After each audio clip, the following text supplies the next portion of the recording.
మొదటి పేతురు పత్రిక 4వ అధ్యాయము 2వ వచనం చదువుకుందాం. మొదటి 2 వచనాలు కలిపి ఉన్నాయి. మొదటి పేతురు పత్రిక 4వ అధ్యాయము 2వ వచనం నుండి, అట్టి మనస్సును ఆయుధముగా క్రీస్తు శరీరమందు శ్రమపడెను గనుక మీరును అట్టి మనస్సును ఆయుధముగా ధరించుకొనుడి. శరీర విషయములో శ్రమపడిన వాడు శరీరమందు జీవించు మిగిలిన కాలము ఇక మీదట మనుజాశలను అనుసరించి నడుచుకొనక దేవుని ఇష్టానుసారముగానే నడుచుకున్నట్లు పాపముతో జోలి ఇక ఏమీయూ లేక యుండును. మనము పోకిరి చేష్టలు, దురాశలు, మద్యపానము, అల్లరితో కూడిన ఆటపాటలు, త్రాగుబోతుల విందులు, చేయదగని విగ్రహ పూజలు మొదలైన వాటి యందు నడుచుకొనుచు అన్యజనుల ఇష్టము నెరవేర్చుచుండుటకు గతించిన కాలమే చాలును. ఇక్కడ ఈ వచనంలో మనం హైలైట్ చేసుకోవాల్సిన కీవర్డ్ ఏంటంటే చాలు. చాలు చాలు అని మనకి ఎప్పుడు అనిపిస్తుంది? చాలు అని మనకు అనిపిస్తుందా? చాలు అని చూడండి, స్టూడెంట్స్కి ఎంత నిద్రపోయినా చాలు అనిపించదు. ఇంకా కాసేపు పడుకుంటే బాగుండు అనిపిస్తుంది. ఎస్పెషలీ వింటర్ సీజన్లో ఇంకా దుప్పటి కప్పుకొని ఇంకా కాసేపు పడుకుంటే బాగుండు అనిపిస్తూ ఉంటుంది. ఆ తర్వాత కొంతమంది బాగా ఫుడ్ లవర్స్ ఉంటారు, ఫుడీస్ ఉంటారు. వాళ్ళకి ఎంత తిన్నా చాలా అనిపించదు, ఇంకా తింటే బాగుండు అనిపిస్తుంది. కొంతమందికి చదువుకోవడం అంటే చాలా ఇష్టం, ఎంత చదివినా చాలా అనిపించదు, ఇంకా పేరు వెనకాల ఇంకా ఏదో డిగ్రీ ఏదో తోక తగిలించుకోవడానికి ప్రయాసపడుతూనే ఉంటారు, చదువుతూనే ఉంటారు. కొంతమంది లైఫ్ లాంగ్ ఏదో ఒక కోర్స్ ఏదో ఒకటి చదువుతూనే ఉంటారు. మరి కొంతమంది ధనాన్ని సంపాదించడం, ధనాన్ని ఆర్జించే ఆ పనిలో పడిపోయి వాళ్ళకు కూడా చాలు అనిపించదు. ఎంత ధనం సంపాదించినా ఒక టార్గెట్ పెట్టుకుంటారు. అంత ధనం, అంత ఆస్తి సంపాదించాక ఇంకొక హయ్యర్ టార్గెట్ పెట్టుకుంటారు. ఇంకా అది సంపాదించాక మళ్ళీ ఇంకోటి ఏదో సంథింగ్. సో ధన సంపాదనలో కూడా చాలామందికి చాలు అని అనిపించదు, ఇంకా చేస్తే బాగుండు, ఇంకా చేస్తే బాగుండు. కానీ మనం గుర్తుపెట్టుకోవాల్సింది ఏంటంటే, ఈ లోక సంబంధంగా మనం వేటి వెనకాల పరిగెత్తినా అది ఎండమావుల వెనకాల పరిగెట్టినట్లే ఉంటుంది. అంటే ఒక జింకంట ఎండమావులను చూసి ఆ ఎండమావులలో వాటర్ ఉంటుందేమో అనుకొని దూరం నుండి ఇసుకను చూస్తుందంట. ఇసుకలో ఎండ రిఫ్లెక్షన్, సన్ రిఫ్లెక్షన్ పడి అదేదో వాటర్ ఉన్నట్లుగా మెరుస్తుందంట. సో ఈ జింక చాలా కష్టపడి పరిగెత్తి వెళ్తుంది. వాటర్ అక్కడ ఉన్నాయేమో అనుకొని ఆ ఎండ యొక్క రిఫ్లెక్షన్ చూసి, ఆ సూర్యరశ్మి యొక్క రిఫ్లెక్షన్ చూసి కష్టపడి పరిగెత్తుకొని వెళ్తుందంట. వెళ్ళి చూసిన తర్వాత అయ్యో ఇది వాటర్ కదా అనుకుంటుందంట. ఇంకా దూరంగా దానికి ఇంకెక్కడో ఆ ఎడారిలో, ఆ డెజర్ట్లో ఇంకెక్కడో వాటర్ ఉన్నట్లు కనబడుతుంది. మళ్ళీ పరిగెడుతుంది. యాక్చువల్గా ఎంత పరిగెట్టినా దానికి వాటర్ దొరకదు. అది దేని కొరకు పరిగెడుతుందో అది సంపాదించుకోలేదు. ఒకవేళ అది పొందుకున్నా it will not be satisfied. చాలాసార్లు ఈ లోక సంబంధంగా మనం దేని వెనకాల పరిగెత్తినా అది మనకి సంపూర్ణమైన సంతృప్తిని ఇవ్వదు. Nothing in this world truly satisfies. మీరు కావాలంటే ఒక కోటీశ్వరుని ఇంటర్వ్యూ చేయగలిగితే మనం చేస్తే, ఇంత డబ్బు సంపాదించారు, మీకు సంతృప్తి ఉందా అంటే నాకు లేదంటారు. బాగా అందంగా ఉన్న వాళ్ళని, ఒక miss universe, miss world title గెలుచుకున్న వారిని, ఇంకా మీకు సంతృప్తి ఉందా అంటే ఇంకా ఏదో చేయాలని ఉంది, ఇంకా ఏదో సాధించాలని ఉంది అని అంటారు. బాగా చదువుకున్న వాళ్ళని మనం వెళ్ళి అడిగితే, ఇంత చదువుకున్నారు, ఈ చదువు మీకు సాటిస్ఫాక్షన్ ఇచ్చిందా అంటే వాళ్ళు కూడా చాలదండి, ఇంకేదో చేయాలని ఉంది, ఇంకా ఏదో సాధించాలని జీవితంలో అనిపిస్తూ ఉంది అని. కానీ విశ్వాస జీవితంలో కొన్ని విషయాలలో మనం చాలు అనుకోవాలంట. ఏమి చాలు? దేని గురించి మనం చాలు అనుకోవాలి అని ఇక్కడ మొదటి పేతురు పత్రికలో భక్తుడు చాలా స్పష్టంగా కొన్ని విషయాలు మనం చేయడానికి, కొన్ని విషయాలు గడిచిన కాలంలో మనం చేసాం, మన పాస్ట్ లైఫ్లో మనం చేసాము, లేక దేవుని వద్దకు రాకముందు కొన్ని కార్యాల్లో మనం చాలా ఈజీగా, చాలా హ్యాపీగా ఇన్వాల్వ్ అయిపోతూ వచ్చాం. కానీ దేవుని నమ్ముకున్న తర్వాత, దేవుని వద్దకు వచ్చిన తర్వాత కొన్ని విషయాల్లో, కొన్ని పనులు చేయడానికి గతించిన కాలము చాలు అనుకొని ఇంకా వాటిని పరిపూర్ణంగా విడిచిపెట్టాలంట. ఆ లిస్ట్ ఏంటో ఇక్కడ వ్రాయబడి ఉంది చూడండి. 3వ వచనం, మనము పోకిరి చేష్టలు. పోకిరి చేష్టలు అంటే ఏంటండి?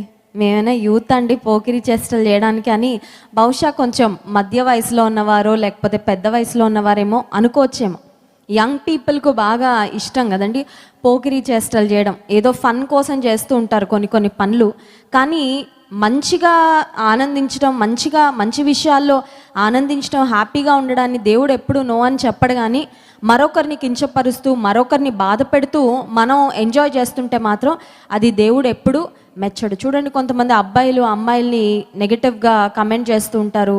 వాళ్ళ నడకనో, వాళ్ళ స్కిన్ కలరో, వాళ్ళకున్న ఫీచర్స్నో, వేటినో కామెంట్ చేస్తూ ఉంటారు. ఆ అమ్మాయిలు బాధపడుతూ, సిగ్గుపడుతూ, ఇబ్బంది పడుతూ వెళ్ళిపోతుంటే వీళ్ళు నవ్వుకుంటూ ఉంటారు. వాటిని ఏమంటారంటే పోకిరి చేష్టలు. సో దేవుడు ఎప్పుడు మనల్ని ఆనందించకూడదు అని చెప్పలేదు. కానీ మనం ఆనందించే ఆనందంలో పాపం మిళితమై ఉంటే మాత్రం ఆ ఆనందాన్ని ఖచ్చితంగా దేవుడు యాక్సెప్ట్ చేయడు. ఆ ఆనందాన్ని దేవుడు ఖచ్చితంగా అప్రూవ్ చేయడు. సో పోకిరి చేష్టలు అంటే ఏంటంటే, ఒకరు బాధపడుతూ ఉంటే ఆ బాధను చూసి, ఒకరు ఇబ్బంది పడుతూ ఉంటే ఆ ఇబ్బందిని చూసి, లేక ఒకరిని ఇబ్బంది పెడుతూ మనం సంతోషించడంని పోకిరి చేష్టలు అని మనం చెప్పచ్చేమో. సో పోకిరి చేష్టలు. ఆ తర్వాత దురాశ.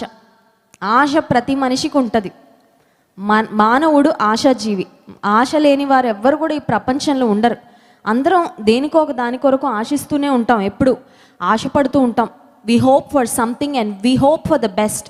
శ్రేష్టమైనవి జరగాలి, నా జీవితంలో మంచి అడుగులు నేను వేయాలి, ఒక ఉన్నతమైన స్థితికి వెళ్ళాలి అని ప్రతి ఒక్కరం మంచి ఆశలు కలిగి ఉంటాం. కానీ కొన్నిసార్లు ఈ ఆశలు ఏమైపోతూ ఉంటాయంటే దురాశలు అయిపోతూ ఉంటాయి. దురాశలు అంటే ఏంటంటే కొన్నిసార్లు అది గ్రీడీనెస్ అవ్వచ్చు. అంటే ఇంకొకరిని ఇబ్బంది పెట్టైనా సరే నా ఆశను నెరవేర్చుకోవాలని కొంతమందికి ఆశ ఉంటుంది, తెలుసా?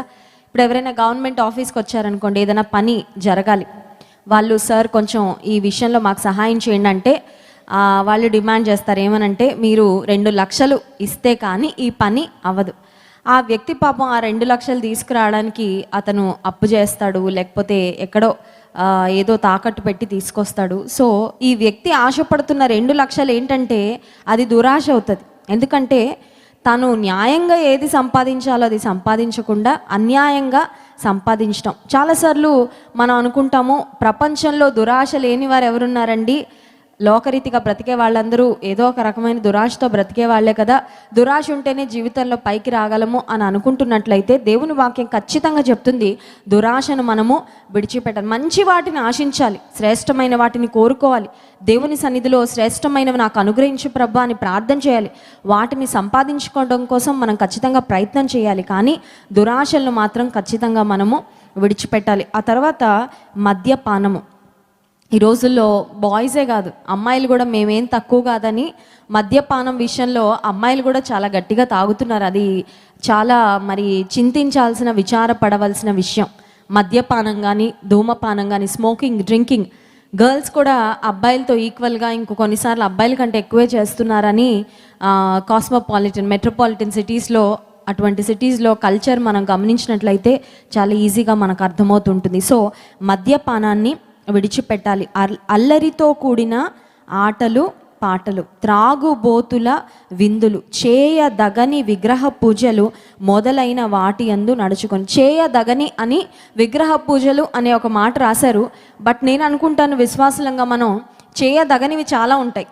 అంటే ఇక్కడ అన్నీ లెస్ డౌన్ చేయబడలేదు, కానీ మనకు తెలుసు మనం చేయదగినవేంటో, మనము చేయదగనివి ఏంటో. కొన్నిసార్లు కొన్ని అన్గాడ్లీ కాన్వర్జేషన్స్ జరుగుతున్నప్పుడు, దేవునికి ఇష్టం లేని సంభాషణ ఎక్కడైనా జరుగుతుంటే దేవుని బిడ్డలుగా మనం అక్కడ ఉండడానికి తగదు. అక్కడ నుంచి మనం సైలెంట్గా వాకౌట్ అయిపోవాలి. ఎందుకంటే దుష్టుల ఆలోచన చొప్పున నడవక, పాపుల మార్గము నిలువక, అపవిత్రులు అపహాసకులు కూర్చుండు చోటను కూర్చుండ. కొన్నిసార్లు మనం కొన్ని ప్రదేశాల్లో కూర్చోవడం కూడా కరెక్ట్ కాదు.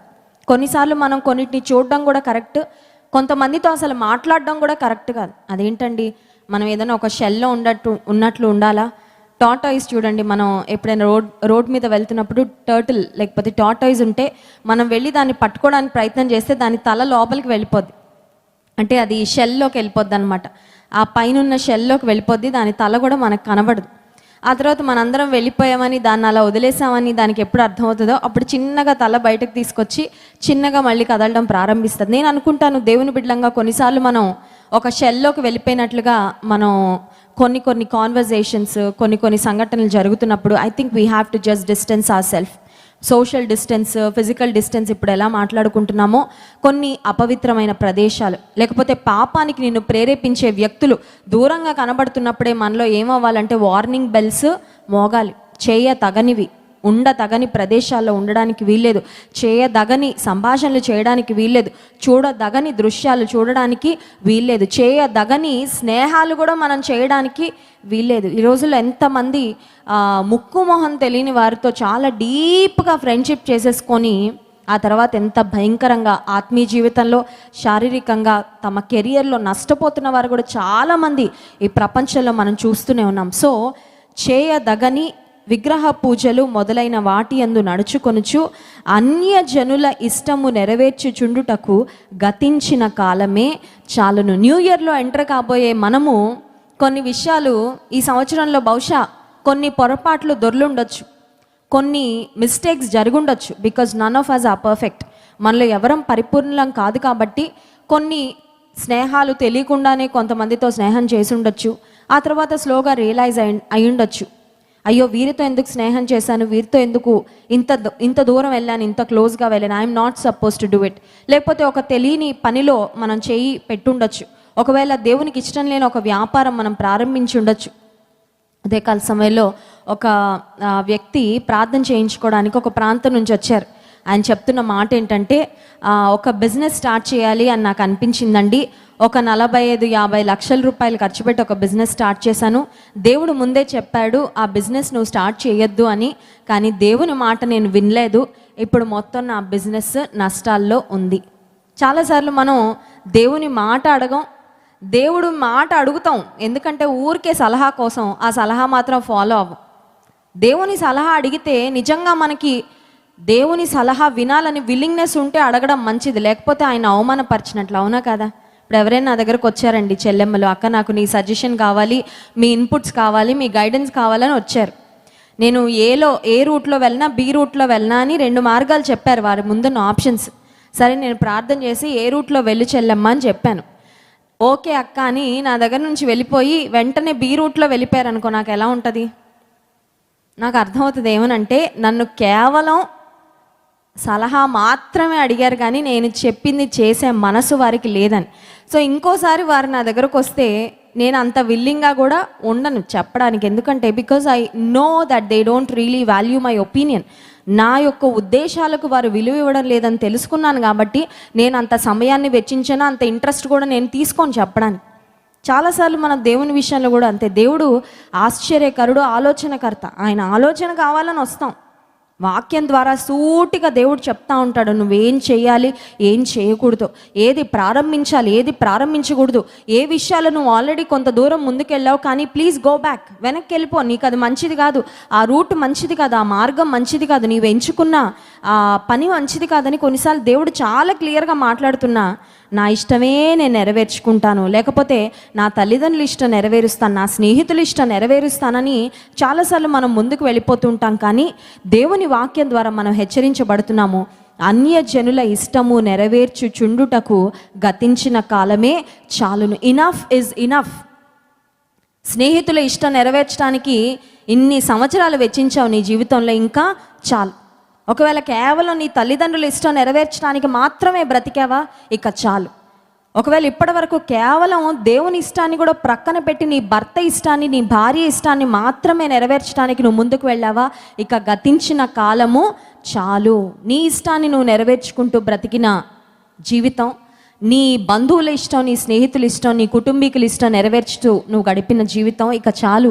ఇప్పటి నుండి మనం దేవుని ఇష్టం నెరవేరుస్తూ ముందుకు వెళ్ళాలి. కనుక ఈ 2020 అనే ఈ సంవత్సరాన్ని ఒక్కసారి మనం వెన్ వి లుక్ బ్యాక్, ఒకసారి వెనక్కి తిరిగి చూసుకుంటే, ఒక రీక్యాప్ మనం చేసుకుంటే, ఒక రివైండ్, ఈ ఒక్కొక్క మెమరీస్, ఈ సంవత్సరంలో ఒక్కొక్క నెలలో మన జీవితంలో ఏం జరిగాయి, ఒక్కొక్క సంఘటన, ఒక్కొక్క సందర్భంలో మనం ఎలా ప్రవర్తించాం, అవన్నీ మనం ఆలోచన చేసుకుంటూ వస్తే మనకు చాలా క్లియర్గా అర్థమవుతుంది.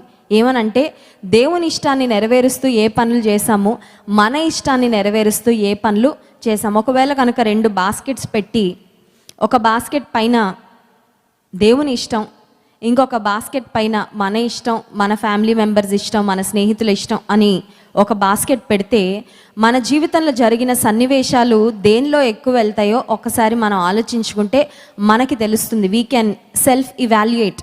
మనకెవరు మార్క్స్ వేయక్కర్లేదు, మనకెవరు సర్టిఫికేట్ ఇవ్వక్కర్లేదు, మనల్ని ఎవరు మంచివారు, గొప్పవారు, భక్తి కలిగిన వారు అని మనకెవ్వరు సర్టిఫికేట్లు ఇవ్వక్కర్లేదు. ఈ లోకరీతికి ఎవరైనా సర్టిఫికేట్లు ఇచ్చినా ఆ సర్టిఫికేట్లు భక్తి విషయంలో మాత్రం అసలు వ్యాలిడ్ అవ్వవు. ఎందుకంటే మన ప్రక్కన కూర్చొనే సిస్టర్ గారి దృష్టిలో మనం పెద్ద భక్తురాలం కావచ్చేమో, కానీ దేవుని మాత్రం మనం మభ్యపెట్టలేం. సో దేవుడు మనకి చాలా మరి మొహమాటం లేకుండా మనకి ఇవాల్యుయేట్ చేస్తాడు, మార్కులు వేస్తాడు. ఆయనకు ఏ విధమైన పార్షియాలిటీ లేదు. ఆయన ఒకరినొకలాగా మరొకరిని మరోలా చూసే దేవుడు కాదు. మనల్ని ఇబ్బంది పెట్టకూడదని మనకు కొంచెం ఎక్కువ మార్కులు వేసే దేవుడు అంతకంటే కాదు. సో ఈ సంవత్సరాన్ని ఒక్కసారి మనం ఆలోచన చేసుకుంటే ఈ సంవత్సరం ఎలా గడిచింది, నా ఇష్టాన్ని నెరవేర్చుకోవడానికి, నా శరీర ఆశలు నేను నెరవేర్చుకోవడానికి, నా స్నేహితుల ఇష్టాలు నెరవేర్చుకోవడానికి కొన్నిసార్లు చూడండి మొహమాటం మనకు అడ్డం వస్తూ ఉంటుంది. ఎంతమందికి మొహమాటం ఉంది? అందరి దగ్గర మొహమాట పడకపోయినా మన సొంత వారి దగ్గర కొన్నిసార్లు మొహమాట పడదు. కొన్నిసార్లు కొంతమంది చూడండి ఫ్యామిలీ మెంబర్స్ దగ్గర చాలా ఖచ్చితంగా ఉంటారు, కానీ వాళ్ళ ఫ్రెండ్స్ దగ్గర చాలా మొహమాట పడిపోతారు. అవునా కదా? కొంతమంది ఫ్రెండ్స్ దగ్గర మొహమాట పడరు, కానీ బంధువుల దగ్గర మొహమాట పడిపోతారు. ఎవరైనా వచ్చి డబ్బులు అడిగితే మొహమాటానికి వెళ్ళిపోయి డబ్బులు ఇచ్చేస్తారు. ఇంట్లో అవసరాలకి ఖర్చు పెట్టడానికి డబ్బులు ఉన్నా లేకపోయినా ఎవరైనా వచ్చి అడిగారంటే మొహమాటానికి ఏం చేస్తుంటారు, చేసేస్తారు. ఫ్రెండ్ వచ్చి సినిమాకి రమ్మన్నాడు, నో అని ఫ్రెండ్కి చెప్పలేక మొహమాటానికి వెళ్ళిపోతుంటారు. కొన్నిసార్లు మనం కేవలం ఎదుటి వాళ్ళని బాధ పెట్టకూడదు అని చెప్పి మొహమాట పడిపోయి నో చెప్పలేక చాలాసార్లు ఆత్మీయ జీవితంలో కొన్ని రాంగ్ డెసిషన్స్ మనం తీసుకుంటూ ఉంటాం. కానీ ఇక్కడ చాలా క్లియర్గా దేవుని వాక్యం సెలవిస్తుంది, అన్యజనుల ఇష్టము నెరవేర్చుచుండుటకు గతించిన కాలమే చాలు. నీకు జీవితాన్ని ఇచ్చింది దేవుడు, ఆయుష్నిచ్చింది దేవుడు. ఆ దేవుని ఇష్టాన్ని నెరవేర్చకుండా వారి వీరి ఇష్టాన్ని నెరవేర్చుకోవడానికి నువ్వు కాలక్షేపం చేసేస్తున్నావంటే అది ఎంత తప్పు. లేక నీ స్వంత ఇష్టాలను నెరవేర్చుకుంటూ నీ జీవితాన్ని గడుపుతున్నావు అంటే 2 తిమోతి పత్రిక 2వ అధ్యాయం 22వ వచనంలో కూడా ఒక మాట ఉంది. ఆ ఒక్క మాట మనం చదువుకొని ప్రైజ్ అండ్ వర్షిప్లోకి వెళ్దాం. 2 Timothy chapter 2 verse 22. నీవు యవ్వనేచ్ఛల నుండి పారిపోము, పవిత్ర హృదయులై ప్రభువునకు ప్రార్థన చేయువారితో కూడా నీతిని, విశ్వాసమును, ప్రేమను, సమాధానమును వెంటాడు. కొన్ని ఏమో చాలు అని దేవుని వాక్యం సెలవిస్తుంది, కొన్నిటిని మాత్రం just run after them or chase them. కొన్నిటినేమో కంపల్సరీగా మనం సంపాదించుకోవాలంట, కొన్నిటి వెనకాల మనము పరిగెత్తాలంట. ఇందాక చాలు అని చెప్పబడిన విషయంలో అల్లరితో కూడిన ఆటపాటలు, పోకిరి చేష్టలు, లేకపోతే విగ్రహాల పూజ, ఇటువంటివన్నీ దేవునికి అయిష్టమైనవి అని మనం చూసాము. అవన్నీ నువ్వు నెరవేర్చుకోవడానికి, ఇతరుల ఇష్టం నెరవేర్చడానికి గతించిన జీవితము, గతించిన కాలమే చాలు అని వ్రాయబడి ఉంటే, కొన్నిటిని మాత్రం వీటిని చాలు అనుకోకూడదంట. ఇవి ఎంత ఎక్కువగా మనం పొందుకుంటే, ఎంత ఎక్కువగా మనం సంపాదించుకుంటే అంత ఎక్కువగా మన జీవితంలో ఆశీర్వాదం. అవి ఏంటి అని ఆలోచన చేస్తే, పవిత్ర హృదయులై ప్రభువునకు ప్రార్థన చేయు వారితో కూడా. ప్రార్థన చేయడం ముఖ్యం, but that prayer should come out of a pure heart. చాలాసార్లు ప్రేయర్ చేస్తాము, మనకే గ్యారంటీ ఉండదు నా ప్రేయర్ అసలు పైకి వెళ్తుందా లేదా అని. కొంతమంది ప్రేయర్కి ఆన్సర్ రాదని ఫిక్స్ అయిపోయి మరీ ప్రేయర్ చేసేస్తుంటారు. యు నో దట్, ఆ కేటగిరీ. అంటే ప్రేయర్కి ఆన్సర్ రాదు, బట్ జస్ట్ ఇన్ కేస్, అంటే ఎలా అంటే ఒక రాయేద్దాం అనుకుంటారు కదా, ఆ టైప్ అనమాట. అంటే ప్రార్థన, నా ప్రేయర్ అసలు పైకి వెళ్తుంది అనే గ్యారంటీ నాకు లేదు, ప్రేయర్కి జవాబు కూడా రాదు, బట్ ఏదో ప్రేయర్ చేస్తున్నాను అన్నట్లుగా ప్రార్థన చేస్తూ ఉంటారు చాలామంది. ఎందుకు ప్రార్థన చాలాసార్లు పరలోకానికి చేరడం లేదు, లేక నా ప్రార్థన దేవుడు వింటాడు అనే నమ్మకం మనలో ఎందుకు రావడం లేదంటే, చాలాసార్లు పవిత్ర హృదయంతో మనం ప్రేయర్ చేయం. చాలాసార్లు మనం చేసే ప్రార్థన ఎలా ఉంటుందంటే, హృదయం నిండా కోపం పెట్టుకొని, హృదయం నిండా ఈర్ష్య పెట్టుకొని, అసూయ పెట్టుకొని, ద్వేషం పెట్టుకొని, ప్రతీకార స్వభావం పెట్టుకొని అప్పుడు ప్రార్థన చేస్తూ ఉంటాం. దేవుడు యాక్సెప్ట్ చేస్తాడా అండి? మన హృదయము దేవుని ఎదుట సరిగ్గా ఉన్నప్పుడు మన ప్రార్థన కూడా దేవుని సన్నిధి ఖచ్చితంగా చేరుతుంది. అందుకే పవిత్ర హృదయులై ప్రభువునకు ప్రార్థన చేయు వారితో కూడా. సో మనం ఎవరితో కలిసి ఉండాలి, ఎవరితో ఎక్కువ ఫెలోషిప్ చేయాలి, ఎవరితో ఎక్కువ సహవాసం చేయాలంటే ప్రభువునకు ప్రార్థన చేయు వారితో కూడా. And I'm glad Christ worship సెంటర్లో ఉన్న మనందరికీ దేవుడు ఈ సంవత్సరం ఒక అవకాశం ఇచ్చాడు. అదేంటంటే ఎక్కువగా దేవుని మందిరానికి రావడానికి, ఎక్కువగా దేవుని ప్రజలతో సహవాసం చేయడానికి. చాలామంది చెప్తున్నారు ఏమనంటే, ప్రతిరోజు మార్నింగ్ ప్రతిరోజు ఈవినింగ్ లైవ్ ప్రోగ్రామ్స్కి మేము అడిక్ట్ అయిపోయామండి, ఇవి ఆగిపోయాక మాకు ఏమవుతుందో అర్థం అవ్వట్లేదు, ప్రతిరోజు ఇంకా మా ఫ్యామిలీ మెంబర్స్ ఎవరైతే మరి దేవుని వాక్యాన్ని వినడానికి వాళ్ళు ఒక దినచర్యలో భాగం అయిపోయిందో వాళ్ళ ఫ్యామిలీ మెంబర్స్ అంటారండి, ఏంటి ఈ టైం అయిపోతే ఇంకా మీరు దొరకరా, ఈ టైం అయితే ఇంకా మీరు ఏం పట్టించుకోవట్లేదు, ఇంకా వాక్యం అయ్యే వరకు ప్రతిరోజు వింటానే ఉంటారు ఆ వాక్యం. అంటే అది దేవుని ప్రజలతో ఉన్న సహవాసం, దేవునితో సహవాసం చేయడంలో ఉన్న శ్రేష్టత. దేవునితో ఒక్కసారి మనకు సహవాసం చేయడం అలవాటైతే ఇక లోకంతో సహవాసం చేయాలన్నా చేయలేం. ఒక వ్యర్థమైన మాటలు మాట్లాడుకుంటున్నప్పుడు దేవుని ఆత్మ వల్ల హెచ్చరిస్తూ ఉంటాడు, ఈ సమయాన్ని నువ్వు ప్రార్థనలో గడిపితే నీకెంత మేలో, ఈ సంభాషణ చేయడం కంటే నువ్వు దేవుని వాక్యాన్ని చదువుకుంటే నీకెంత మేలో, మందిరానికి వెళ్తే నీకెంత మేలో, దేవుని ప్రజలతో నువ్వు సమయం గడిపితే ఎంత మేలో. సో పవిత్ర హృదయులై ప్రభువునకు ప్రార్థన చేయువారితో కూడా నీతిని, విశ్వాసమును, ప్రేమను, సమాధానమును వెంటాడుము. హల్లెలూయా. వెంటాడాలి. మన వేటిని వెంటాడాలంటే ఏవంత ఈజీ కాదో వాటిని వెంటాడాలి, అవునా కదా? తాబేలు ఉంటుంది, దాన్ని ఏమైనా వెంటాడాలా చెప్పండి? ఎక్కడుంటే అక్కడే ఉంటుంది. చిన్న పిల్లలు కూడా వెళ్ళి పట్టుకోవచ్చు. చిన్నప్పుడు ఒకసారి నిత్య వాళ్ళు చాలా చిన్న బేబీస్గా ఉన్నప్పుడు ఎవరో తాబేలు పట్టుకొచ్చారు. అది మంత్స్ బేబీస్ వీళ్ళు, నిత్య తను పట్టుకుంటే కూడా అది కదలట్లేదు, అక్కడే ఉంది. అది దాన్ని వెంటాడాల్సిన అవసరం లేదు. ఒక కుందేలు చూడండి, అది పరిగెడతా ఉంటుంది, అది ఇంట్లో అలా వదిలితే చాలు, it will just keep running, అటు వెళ్తుంది ఇటు వెళ్తుంది, పిల్లలు కూడా దాని వెనకాల పరిగెత్తాలి. ఒక జింక్ ఉందనుకోండి, అది ఎలా ఉంటుంది, ఒక దగ్గర ఉంటుందండి, కుదురు ఉండదు, అది ఇట్ కీప్స్ రన్నింగ్. ఒక చీతాని తీసుకోండి మీరు, అది ఒక దగ్గర ఉంటుందా? ఫాస్టెస్ట్ యానిమల్ అంటారు చీతాని, చాలా ఫాస్ట్గా పరిగెడతాయి. సో ఏవైతే మనకి ఈజీగా వస్తాయో వాటిని మనం వెంటాడ అవసరం లేదు. కానీ విశ్వాస జీవితంలో కొన్ని కష్టపడి మనం సంపాదించుకోవాలి. అవేంటో ఇక్కడ వ్రాయబడి ఉంది. మొదటిది ఏంటంటే నీతిగా బ్రతకడం. ఈ అక్రమంతో నిండిన లోకంలో నీతిగా బ్రతకడం ఇట్స్ నాట్ ఈజీ. సో విశ్వాసంగా మనం దేవుని నీతిని నేను ఎలా నెరవేర్చగలను, నీతిగా నేను ఎలా బ్రతకాలి అని మనం ప్రయాసపడి దాన్ని వెంటాడాలి. రెండవదిగా విశ్వాసమును, ఫెయిత్ కూడా ఎలా అంటే, ఎండ బాగా కాయగానే చెరువుల్లో నీళ్ళు ఆవిరైపోయినట్లు కొన్నిసార్లు జీవితంలో సమస్యలనే ఎండ మన మీద పడగానే విశ్వాసం ఏమైపోతూ ఉంటుంది? ఒక్కొక్క ఛాలెంజ్, ఒక్కొక్క సమస్య, ఒక్కొక్క సవాలు, ఒక్కొక్క ప్రశ్న మన ఎదుటికి వస్తూ ఉన్నప్పుడు చాలాసార్లు మనలో ఉన్న విశ్వాసం ఏమవుతూ ఉంటుందంటే ఆవిరైపోతుంది. So you have to just keep refilling your self. మనలో మళ్ళీ ఆ విశ్వాసాన్ని నింపుకుంటూ ఉండాలి. విశ్వాసాన్ని నింపుకోవాలంటే ఏం చేయాలి? పెట్రోల్ బంక్కి వెళ్తే రీఫిల్ చేస్తారా? పెట్రోల్లో డీజిల్లో రీఫిల్ చేస్తారు. కానీ దేవుని వాక్యముతో మనల్ని నింపుకున్నప్పుడు వినుట ద్వారా విశ్వాసము కలుగును. ఆ తర్వాత మూడవదిగా ప్రేమను. ద్వేషం చాలా ఈజీ, కానీ ప్రేమను పొందుకోవడం చాలా కష్టం. ప్రేమను చూపించడం కూడా ఇంకా కష్టం. ప్రేమ ఉందంటే మనం ప్రేమను ఖచ్చితంగా చూపిస్తాం. ఎవరైనా మనం ప్రేమిస్తున్నామంటే ఆ ప్రేమను ఏదో ఒక రీతిగా మనం వ్యక్తపరచకుండా ఉండలేం. సో ప్రేమ అండ్ ఫైనలీ సమాధానమును వెంటాడు. సో మన ఆశలు, మన శరీరేచ్ఛలు, లేకపోతే లోక సంబంధమైన వ్యక్తుల యొక్క సలహాలు, వాటన్నిటి కోసం గడిచిన జీవితము, గడిచిన బ్రతుకు, గడిచిన కాలము చాలు, enough is enough. But from today, ఇప్పటి నుండైనా సరే 2021 కొరకు మన ప్రణాళిక ఏంటి అంటే నీతిని, విశ్వాసమును, ప్రేమను, సమాధానమును వెంటాలి. What are you running after? What are you chasing after? ఎవరైనా వచ్చి మనల్ని ప్రశ్న అడిగితే దేని వెనకాలండి మీరు పరిగెడుతుంది? కొంతమంది జాబ్ హంట్లో ఉంటారు, ఉద్యోగాల వేటలో ఉంటారు.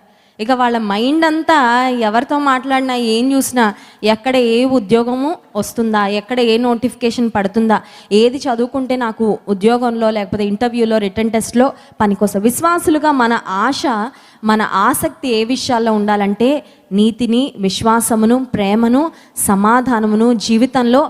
ఎక్కడైనా నీ సమాధానం డిస్టర్బ్ అవుతుందా? Try to escape. నీ సమాధానాన్ని డిస్టర్బ్ చేసే పరిస్థితులు ఏమైనా ఉన్నాయా? వాటిని ఎలా అవాయిడ్ చేయాలో ఆలోచి. కొంతమంది ఎక్కడైనా యుద్ధం జరుగుతుందంటే అక్కడ వెళ్ళి నిలబడి ఆ యుద్ధాన్ని మొత్తం కళ్ళారా చూసి ఎంత ఎంజాయ్ చేస్తుంటారు. ఓ భార్య భర్తలు ఇద్దరు ఫైటింగ్ చేసుకుంటూ ఉంటే అబ్బా వీళ్ళ కన్నుల పండగలా ఉంటుంది. అంటే అది కూల్ అయిపోవాలని, సమసిపోవాలని అనుకోరు, కానీ they just want to enjoy that fight. కొంతమందికి ఫైట్లో మళ్ళీ అగ్నికి ఆజ్యం వస్తూ ఉంటారు వెళ్ళి, అది తెలుసా, ఇది తెలుసా, ఇదన్నారు తెలుసా, అదన్నారు తెలుసా. కానీ దేవుని బిడ్డలుగా మనం సమాధానాన్ని వెదికే వారంగా, సమాధానాన్ని వెంటాడే వారముగా ఉండాలి. కనుక గడిచిన సంవత్సరంలో దేవునికి అయిష్టమైనవి ఏవి చేశామో వాటన్నిటిని విడిచిపెట్టి నీతిని, విశ్వాసమును, ప్రేమను, సమాధానమును వెదకి వెంటాడే వారంగా దేవుడు మనందరినీ సిద్ధపరచును గాక. ఆమేన్. చిన్న ప్రార్థన. పరిశుద్ర ప్రేమ కలిగిన తండ్రి, నీకు స్తోత్రాలు.